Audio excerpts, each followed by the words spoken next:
Alrighty, good morning to all of our accidental financial literacy readers and Blake Media listeners and Facebook.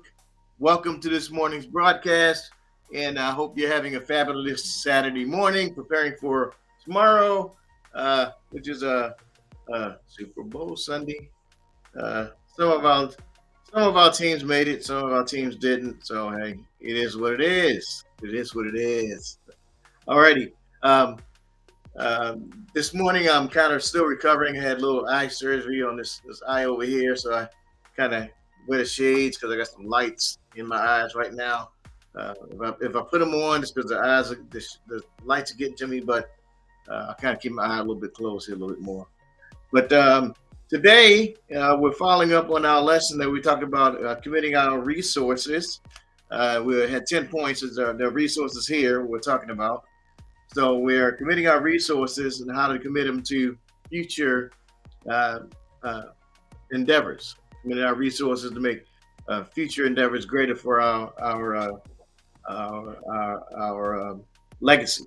All right, and as just to let you know, on March 13th, we're a little more than a month away. The second edition of Joseph Building Financial Legacy of our trilogy, the second book of our trilogy, will be out. Excited about that. I have some great information in that book that's coming out as well. Be able to start sharing that as also on the podcast and be able to give you some great information in that. I'm going to have a interview on 1100 KFNX radio with Carol Blonda on the 22nd of March as well. That's a great day. My youngest son, that due to be 35 on the 22nd. Oh my God, man! When I say that, I kind of feel old. But he'll be 35 on that day as well. But hey, it is what it is, man. All right, so let's start with the lesson. Start with the lesson. We got our keynote here, and here we go. All right, this the text is what it's going to look like when it comes out. Again, this is the Sapphire edition. Sapphire, color Sapphire there, and it's going to be building financial legacy. But this is our lesson today is committing the resources, 5.2, lesson 2 of this. And this is our legacy model there, the legacy model. And we're looking at it. The financial knowledge that comes in is wisdom. There's the correct application of knowledge is wisdom.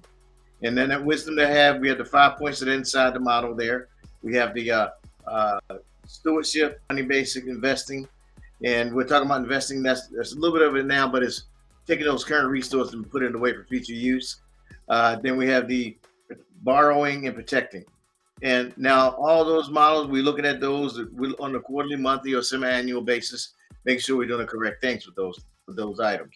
Then we're taking in along with that, we have our behavior model. Behavior model is like a shopping cart. We're taking this shopping cart and going shopping in these five areas here.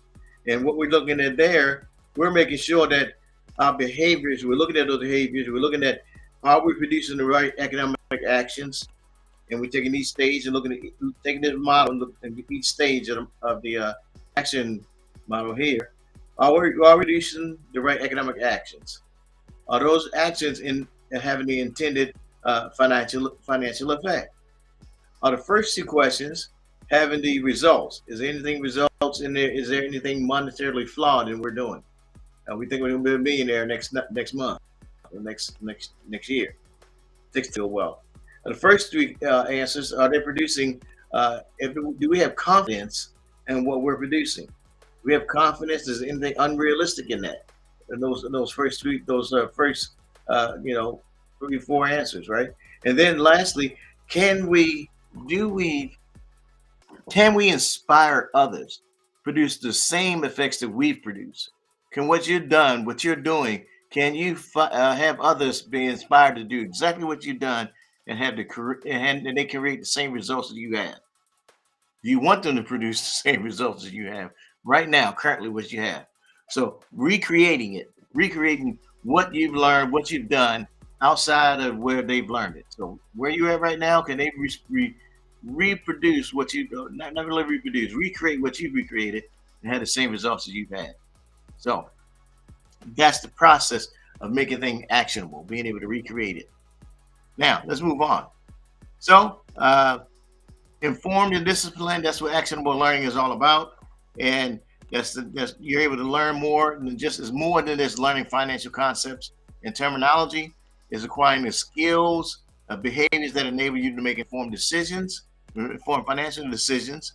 And the key is key to long-term financial success. So this lesson is a finish up is the 10 commitments.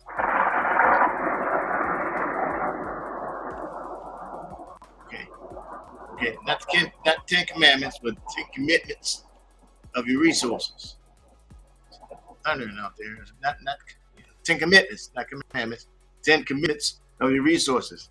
We did the first five last week. All right, first five last week. This week we're going to start off with point number 6: tax effective strategies. So when you're looking at putting your resources away, you look at tax advantage strategies of those resources. So understand that the tax implications for and that's what we talk about savings vehicles. You got tax shelters and saving vehicles. Now that is in the upcoming book. And I'm not going to spend too much time on that. In Joseph building financial legacies, there's a I call them a model. I have 5 memory models in the book. And in the memory model, one of the memory models in the book talks about saving vehicles, tax shelters and saving vehicles. So you got shelters there, you got IRAs, 401ks, that's a shelter. And then the vehicles help the money grow at a certain interest rate over a period of time. How those two work together, in the book it explains it. I'll give you a little quick scenario. The shelters, places where you put your money in open Sam gives you a tax break. The vehicles help you grow over a certain period of time, and you use those two to help you put things away for the future. And which vehicle you use, which shelter you use, depends on your goal and your purpose. So that's kind of a quick scenario type thing. But you got to read the book, and we'll learn more about it as we go along throughout the year. But I have 5 memory models that's in the text, and one of those memory models talks about shelters and vehicles. It's the title of it, shelters and vehicles, but it's one of the 5 memory models that's in the next book that's coming out on March 13th. So you got to get it, you got to pick it up, and once you get it, like I said, it's 5 memory models, and that's one of the 5, and you'll gain a greater insight, and you'll remember it because it's a memory model. All right. Next one talks about regular portfolio review and rebalancing. Now, rebalancing is a strategy that maintains your target assets in the same method. Now, a good way to remember rebalancing, and it's kind of quirky, but this is the best way I can explain it. You ever notice bodybuilders? Bodybuilders, the guys that muscled up like that, right? Sometimes guys are like real bulky up there, but kind of like pencil legs. Some guys they had muscles all up there, but the legs are like pencil. They were thin leg. You see those guys like that. You go in the gym and they all buffed up and everything. Then you look down the bottom and it's like, man, this dude he ain't got no thighs, he ain't got no butt. Well, girls, they're big up head and no butt down. They're off. Not really balanced right. Well, rebalancing makes you got buff up here, and you got buff down. You buffed all over. You got the rebalance, you got the symmetry there.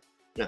So, and it's crazy. Like I said, there's some of the firefighting things come in, but you're balanced all the way around. You got muscles on the top, muscles on the bottom, so you can move things when you have your balance in place. You may start out and you have 40% here, 60% there, but for some reason the 40% becomes 50% and 60% becomes 20%, and it's off track at that point. So on a certain period of time, you can have it readjusted annually. You can have it readjusted semi-annually, but rebalancing causes things to get back into its right proportion. Got it? So nothing's out of place. I mean, it's sometimes one area grows more than another over a certain period of time, but rebalancing helps you get things back in place, back in order, so it grows the way it needs to grow based on your desires, based on your your goals and your dreams. Because when things are out of whack, just as the house, things out of whack. If you don't systematically cut your grass, the weeds are going to go all over the place, man. So you gotta have a system in place, and rebalancing is that systematic approach to making sure your portfolio is in a certain way, and it adjusts back and forth to make sure things don't get distorted. So it systematically balances it all out. For some reason, this area grows higher. This area is bigger than this area right here. Then okay, we're gonna balance this thing out, make sure everything is all even, and it works back in session with. All right, next one talks about risk management techniques. Risk management. Now this guy's a little bit on the risky side. He's kind of like a little nuts. He's on this edge, and he wants to. You don't know what's down there. It could be a river, it could be an ocean, it could be rocks, but he's taking a risk. So you gotta be able to identify and manage various types of risk. So if he's jumping down there and there's a river, how deep is the river? Are you gonna go through the river and maybe smack the bottom of the river real close? Could be an ocean. At the same thing, it could be some rocks down there. The ocean's not as deep down there. And then it could be just the ground. Maybe he has some intentions that he shouldn't be having.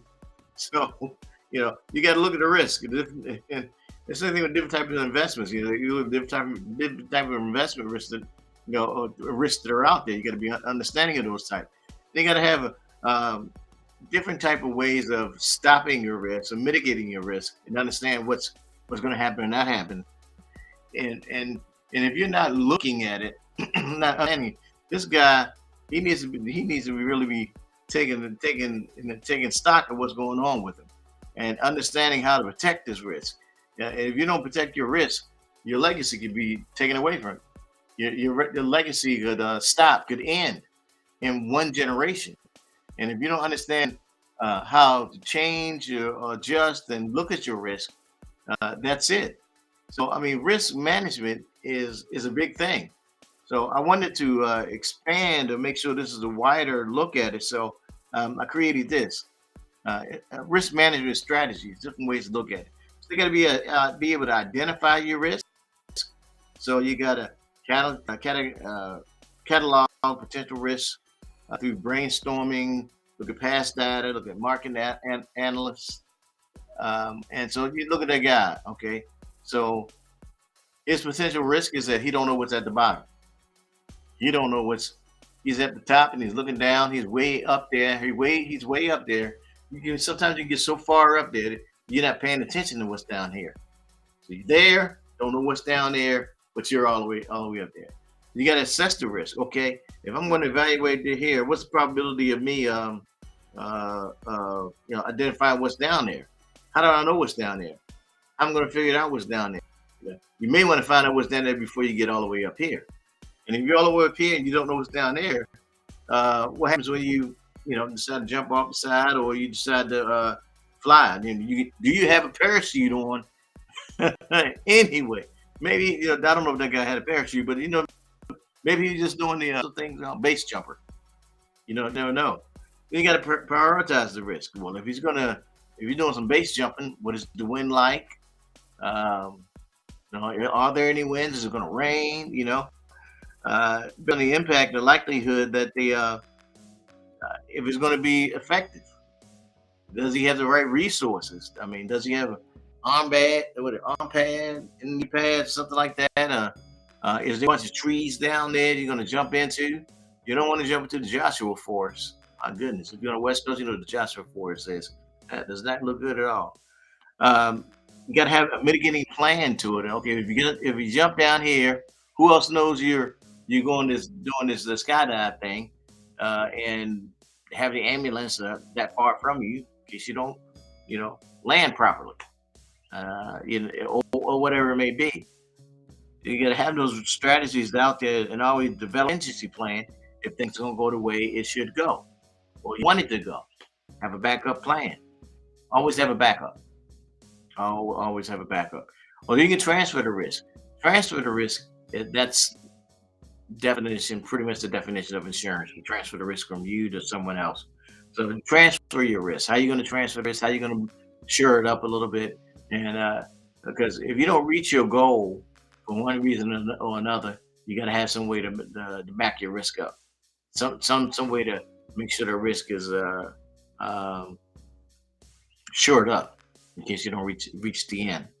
And then you got to be able to monitor and review it. You got to always monitor and review, be able to look at if you're reaching your goal, if you're reaching your objective, and if you need to make some adjustments. If you need to look at it and say, okay, this is not going the way I should go. Which way I need to which way I need to adjust. This direction that I need to be in, but for some reason this direction is going a different way. So these are all effective risk management strategies that you can look at. So yeah, identify that risk, assess that risk, prioritize that risk, create mitigation plans. You need to transfer the risk, and so you can don't take all bear all the risk uh, on your own, and then you got to monitor and review it. Because if you're not identifying it, if you're not managing it, if you're not monitoring and review it, all your resources that you have out there could go whoop, whoop, and be gone.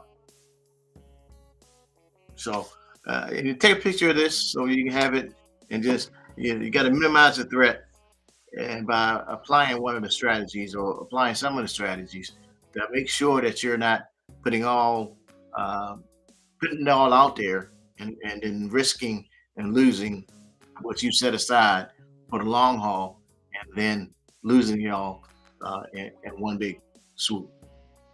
So be mindful and have those effective risk strategies in place. All right. Number 9, growth resources for income and growth. So income and growth. You need money to come in and then grow at the same time, especially when you reach to the age where retirement, because retirement actually is not an age thing, it's a money thing. People, society says retirement is, well, in some cases 65, but it depends on, now it's moved up to 72. That's Social Security. That's the age thing. Retirement, if you have enough money, you can retire whenever you need to retire. So if you have enough money, then you retire. But the thing is that you may live long, so you need to make sure your money lasts as long as you live. How do you do that? You put your money within the position where it's providing you income and the potential to grow. Because I think last time I read it was the average person that when you retire at 68, but you can live to 76 or 86, but you can live a long time. I know my grandmoms, they lived in their 80s. I had one great grandmother lived till she was 92. Grandfathers didn't cut it that long. I think one grandpa lived to 82. So that's the case. And my dad, he's 76. Their brother's still rolling. So I'm gonna be around for a minute. I need to make sure my money lasts for a while. So the way the money still is there, but it still needs to grow and provides you income, and then you leave that inheritance to your children's children. So you have to have money that provides that income growth, or you can have provide dividend. Income growth is when the funds that it could be a mixture of growth stock and then something that provides income. Dividend can be a strategy as well. Dividend doesn't put you in a position where it's a stock that's going to be growing uh, like um, like small cap companies. It was not a stock that's going to be out for growth versus a stock that's out for income. And your portfolio has to have it within it where it's going to be either or. But you just can't have a stock that just you just can't have an investment that's basically just sitting there. Just can't have something that's stagnant, just sit there and it's not doing anything but in a stagnant position. If something that's stagnant is not doing nothing for you, just $1 here, $2 here, that's a stagnant position. It's not gonna do nothing when you need to continue it to grow because you have to grow faster than inflation and taxes. If it's not growing faster than inflation and taxes, you're hurting yourself. You're hurting yourself because you just think about it. Like I'll be 58 this year. You think about the first car you bought. How much was that first car? My first car I bought it was $8,000. The last car I bought was not $8,000. It was a Tesla. So you know what those bad boys cost, man. And you think about the first car you bought. How much was that bad? How much was that car? Right. How much was that? Think about the first house you bought. First house you bought was how much? And how much house you bought the last one you bought? Right? Man, prices continue to grow, can continue to go up. So your wealth, your money has to go up just like that. So your money has to go faster than inflation and taxes. That's why your savings has to be like an income and growth because it does not stop. Prices continue to go up, up, up. I think my wife was watching TV. She was watching a program yesterday, and she said that the gas prices in 1972 or something like that was 50 cents a gallon. In 1972, 50 cents a gallon. What is gas prices now? Yeah, I don't use gas. Like a electric car. It's crazy, right? So that's how it works out. All right. Number 10, last one, number 10, estate planning, wealth transfer. This you want to have the opportunity to be able to transfer your wealth. You don't want to have it all. You want to give some to your children and their children's children. That's what the word says. A good man or woman leaves an inheritance to his children's children. So you want to be able to leave something to them. You don't want them to leave them debt. That's what most poor folks do. They leave debt to their family and debt. No, don't do that. Leave something to them. Leave something to everybody. Something to your kids so they can leave back and say, you know what, Grandpa left something. I want my kids to have a big old painting of me on the wall and say, no, Dad, he did that. You want to say, he did that. He left that for us. You don't want to leave nothing for people to fight over. You just, this person get that. Leave a will with something that they can get. And they know that you left something for them. You did it for them. You did something for them that they can be proud of. They can be honored about it. That you did something for them to help them in their lives. You don't want to leave no anger, fighting, nothing like that. You get this, you get that, you get that. They ain't happy, that's on them. But you did something leave it for them. But utilize things that you can leave in the plan, leave a trust, to be able to transfer those things. And so you leave family. It'll be a sad, happy day. When I go, it's gonna be a sad, happy day. It'll be sad I'm gone, but happy I left them with something. Sad, happy day. That's my goal. Leave them with something else. Dad's gone, but man, the dude left us set up, man. This is gonna be a minute though. I'm gonna be here for a while. But anyway. So those are the 10 points. I can't do a recap right now. It's almost time to go. But I like this piece right here. It shows as it hits us how you create wealth. You plant your seed, you give us some time, and you reap the harvest. Well, it's systematically accumulated over time, not in one day, not 1 month, not in one setting. It's systematically accumulated over time. That's how wealth is created. Over time. If you've been around for 50, 60 years and God gave you 50, 60 years to put something aside. So if you ain't got it now, you need to start right now and get something going. That's it. Get something going. All right, the ways to get a hold of me. Got the number there. You can download my app. You can go to Apple. You go to the App Store. You can go to the Google Store, and it's Actionable Financial Literacy. Download my app. I got all my links there. I got all my podcasts are there. You can get the podcast.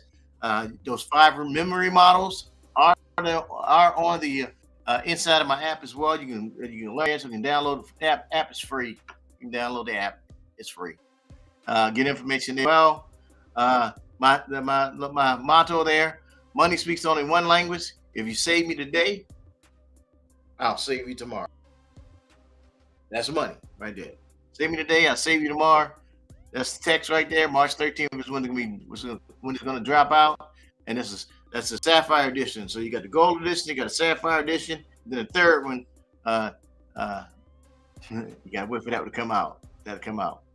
All right. So just want to remind you, please make sure that you like and subscribe this channel.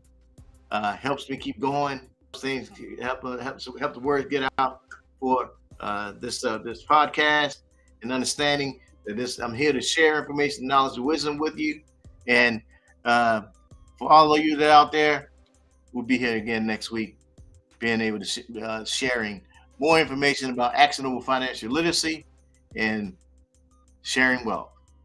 Have a great day. This has been Dr. Joe Blake here with the Actionable Financial Literacy Center.